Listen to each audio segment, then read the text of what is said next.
Pernah kepikiran nggak sih gimana sebetulnya gereja Katolik secara resmi memandang agama-agama lain?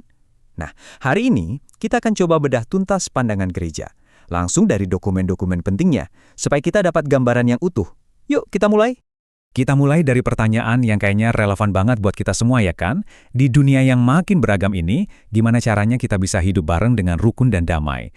Pertanyaan besar inilah yang jadi latar belakang pembahasan kita kali ini. Oke, pertama-tama kita akan lihat dulu tantangannya.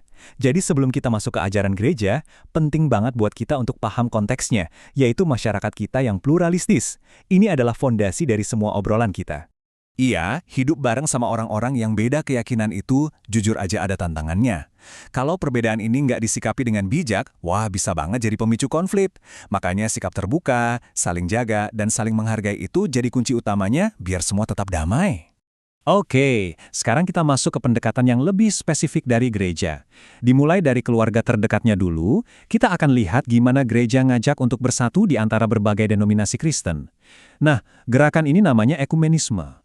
Nah, yang menarik banget dari kutipan dokumen Unitatis Reintegratio ini tuh urgensinya.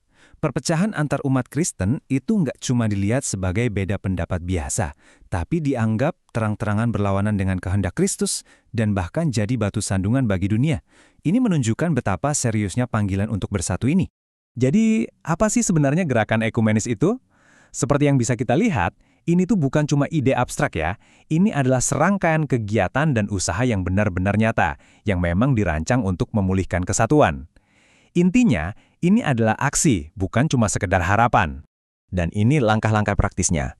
Kerennya, ini semua dimulai dari hal yang paling dasar, hindari kata-kata atau penilaian yang nggak adil. Terus, adakan dialog yang mendalam, bukan cuma debat kusir.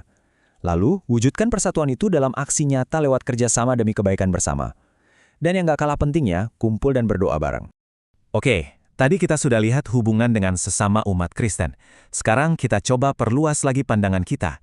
Gimana gereja memandang hubungannya dengan agama-agama non-Kristen? Nah, ini semua tertuang dalam dokumen fundamental yang namanya Nostra Aetate. Ini dia, salah satu pernyataan yang paling revolusioner dari Konsili Vatikan kedua. Coba deh perhatikan kalimatnya baik-baik.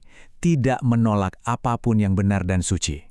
Ini bukan basa-basi loh, ini adalah sikap hormat yang tulus. Sebuah pengakuan bahwa kebenaran dan kesucian itu nggak cuma ada di satu tempat, tapi bisa ditemukan di berbagai tradisi kepercayaan. Dokumen ini melanjutkannya lagi dengan sebuah perumpamaan yang indah banget. Agama-agama lain itu dipandang bisa memantulkan sinar kebenaran. Artinya, seolah-olah ada satu sumber cahaya kebenaran ilahi, dan setiap agama dengan caranya masing-masing bisa menangkap dan memantulkan sebagian dari cahaya itu. Keren ya? Dan sama seperti sebelumnya, ajaran ini nggak berhenti di teori, tapi diterjemahkan ke tindakan nyata. Coba lihat poin-poinnya. Gereja itu nggak cuma mengajak kita dialog, tapi juga secara aktif mengakui, memelihara, bahkan mengembangkan harta rohani, moral, dan sosiobudaya yang ada di agama lain. Dan tentu, yang paling fundamental dari semuanya, mengecam segala bentuk diskriminasi. Kita udah lihat nih ajaran-ajaran resminya. Nah, di bagian terakhir ini, kita coba tarik semua itu ke kehidupan kita sehari-hari. Gimana sih caranya ajaran yang luhur ini bisa benar-benar jadi sikap dan tindakan nyata kita sebagai individu? Dan landasan dari semua ini ada di sini.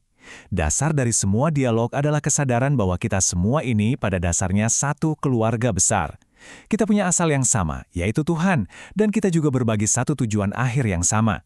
Ini adalah fondasi teologis yang kuat banget untuk persaudaraan universal. Nah, dengan semua pemahaman ini, sekarang waktunya kita sedikit merenung.